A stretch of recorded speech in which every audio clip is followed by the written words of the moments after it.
Hey guys, so today I'm going to be reading pages 20 and 21, so let's just do this.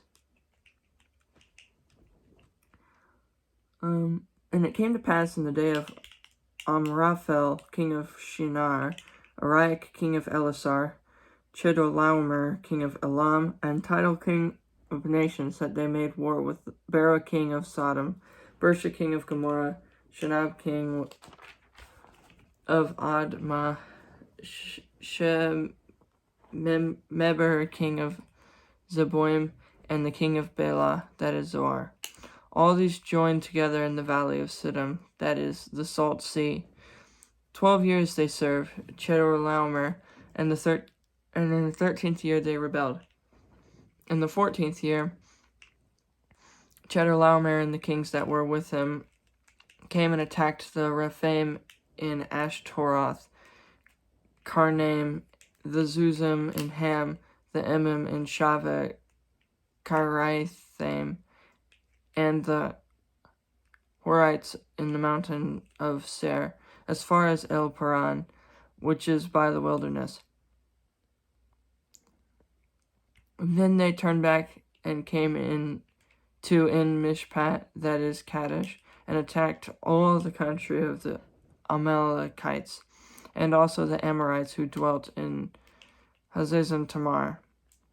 And the king of Sodom, the king of Gomorrah, the king of Admah, the king of Zeboim, and the king of Bela, that is Zoar, went out and joined together in the valley of Siddim against Chedorlaomer, king of Elam, Tidal, king of nations, Amraphel, king of Shinar, and Ariak, king of Elasar, 4 kings against 5. Now the valley of Siddim was full of asphalt pits, and the kings of Sodom and Gomorrah fled. Some fell there, and the remainder fled to the mountains. Then they took all the goods of Sodom and Gomorrah, and their provisions, and went their way. They also took Lot, Abram's brother's son, who dwelt in Sodom, and his goods, and departed. The one who had escaped came and told Abram the Hebrew, for he dwelt by the terebinth trees of Mamre, the Amorite, brother of Eshcol and brother of Aner, and they were allies with Abram. Now when Abram heard that his brother was taken captive, he armed his 318 trained servants. What's it mean? Think of Abram, who later became Abraham, as a tribal chief. The people under his command weren't all immediate relatives, but they were loyal to him.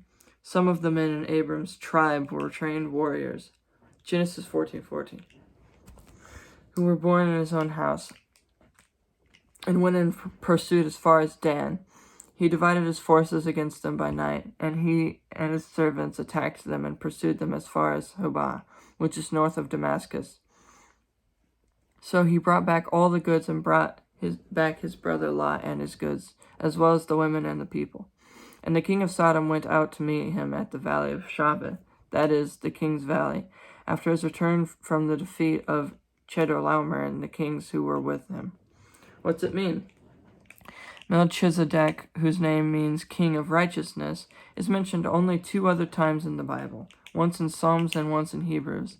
Take away the first 4 letters of Jerusalem, and you have Melchizedek's hometown.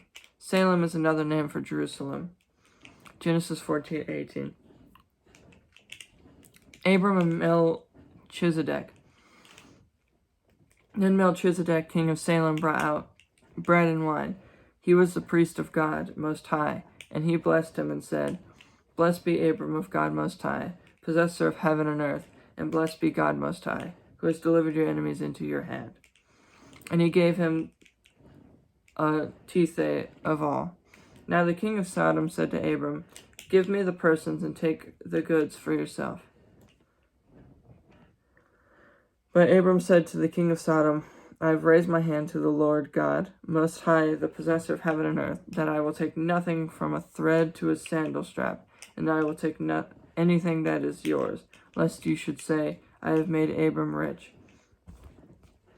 except only what the young men have eaten, and the portion of the men who went with me. And Eshcol and Mamre, let them take their portion. God's covenant with Abram. After these things, the word of the Lord came to Abram in a vision, saying, Do not be afraid, Abram. I am your shield, your exceedingly great reward. Protection. Who will protect me? 15:1. But Abram said, Lord God, what will you give me, seeing I go childless, and the heir of my house is Eliezer of Damascus? Then Abram said, Look, you have given me no offspring, indeed, one born in my house is my heir. And behold, the word of the Lord came to him, saying, This one shall not be your heir, but one who will come from your own body shall be your heir. Then he brought him outside and said, Now look toward heaven, and count the stars if you are able to number them. And he said to him, So shall your descendants be. And he believed the Lord, and he accounted it to him for righteousness. Then he said to him, I am the Lord, who brought you out of Ur of the Chaldeans to give you this land to inherit it. And he said, Lord God, how shall I know that I will inherit it? So he said to him, Bring me a 3-year-old heifer, a 3-year-old female goat, a 3-year-old ram, a turtle dove, and a young pigeon. Then he brought all these to him and cut them in two down the middle, and placed each piece opposite the other. But he did not cut the birds in two. And when the vultures came down on the carcasses, Abram drove them away. Now when the sun was going down, a deep sleep fell upon Abram, and behold, horror and great darkness fell upon him. Then he said to Abram, Know certainly that your descendants will be strangers in a land that is not theirs, and will serve them, and they will afflict them 400 years. And also the nation whom they serve I will judge. Afterward they shall come out with great possessions. Now as for you, you shall go to your fathers in peace. You shall be buried at a good old age, but in the 4th generation they shall return here, for the iniquity of the Amorites is not yet complete. And it came to pass, when the sun went down and it was dark, that behold, there appeared a smoking oven and a burning torch that passed between those pieces. On the same day the Lord made a covenant with Abram, saying, To your descendants I have given this land, from the river of Egypt to the great river, the river Euphrates, the Kenites, the Kezanites, the Cadmonites, the Hittites, the Perizzites, the Rephaim, the Amorites, the Canaanites, the Girgashites, and the Jebusites. What's it mean? God's promise to give the land of Canaan to Abram is one of the most important events in the Old Testament. The modern conflict between the Palestinians and the Israelis can be traced back to this promise, which actually relates a lot to what's going on right now, too.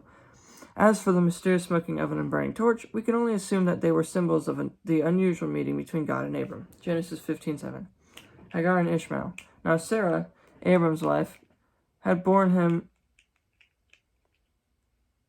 no children. Oh. Well, we're going to do a repeat week, guys. I'm sorry. I didn't mean to do a repeat week, but I've already read so much and used so much time. So we're going to do a repeat week. You know what? Yeah. I've realized that. I'm sorry. I want to apologize for that. But yeah. So this will be a thing I do. Anytime I do a repeat week, I'll make it obvious in the title and whatnot. Yeah, I did not mean to do that. I did a repeat. I didn't mean to. I got super confused. Because I had to skip last week because of work and stuff. Yeah. Okay. Well, I want to keep going. Honestly, I've read so much of this. We're just gonna do a repeat week. See, now the Lord has restrained me from bearing children. Please go in my maid. Perhaps I shall obtain children by her. And Abram heeded the voice of Sarah. And Sarah, what's it mean? For a couple to be childless in Old Testament times was considered a tragedy. Children were seen as a sign of God's blessing. Without a son, there would be no one to carry the family's name or take care of the family's property and possessions.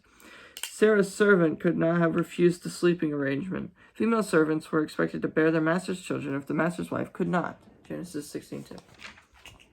Abram's wife took Hagar, her maid, the Egyptian, and gave her to her husband Abram to be his wife, after Abram had dwelt 10 years in the land of Canaan. Okay, so, yeah, this is a repeat week. Sorry. Bye.